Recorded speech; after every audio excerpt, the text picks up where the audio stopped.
సామాన్కి వచ్చినాం. అన్న నాకు ఇది కావాలి. ఏం కావాలరా చూపెట్టు. ఇప్పుడైతే లోపలికి పోయి అన్ని సామాన్లు అయితే తీసుకొని ఇక వెళ్ళిపోతున్నాం అన్నట్లు డైరెక్ట్ రూమ్కి. ఇక రూమ్కి అయిన తర్వాత మక్క గూడలు అయితే పోయేటప్పుడే ఉడకబెట్టిపోయినా. మక్క గూడలు అయితే మంచి మెత్తగా ఉడికినాయి. ఆ తర్వాత నేను చికెన్ దమ్ బిర్యానీకి అయితే ప్రిపరేషన్ చేస్తున్నా. చికెన్ దమ్ బిర్యానీ మక్క గూడలు విత్ స్ప్రైట్, ఇది కాంబినేషన్ అయితే వీకెండ్కు. అవి అయిన తర్వాత మంచి సిట్టింగ్ అయితే చేసినట్టు కూల్ డ్రింక్ తెచ్చుకున్నాం. మాతోని బంగ్లాదేశ్ అయినా ఉంటాడని చెప్పిన కదా, అయినాకైతే ఫస్ట్ సారి మక్క కూడా తినిపించిన. ఆ తర్వాత పాకిస్తాన్ వాళ్ళు ఇద్దరు, వాళ్ళకు కొంచెం మక్క కూడా లాలకిచ్చినట్టు. ఇంకా ఫ్యామిలీ ఉంటారు, వాళ్ళకైతే చికెన్ దమ్ బిర్యానీ అయితే పంపించిన. మంచిగా అయిందని చెప్పిండ్రు. నాకైతే అవి చేయంగానే మస్తు అనిపించింది. అట్లనే ఉడికేటప్పుడే కొద్దిగా నోట్లో వేసుకున్నా.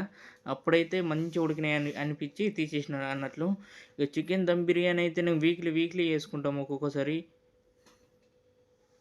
మీకు ఈ వీడియో నచ్చినట్లయితే please subscribe to my YouTube channel.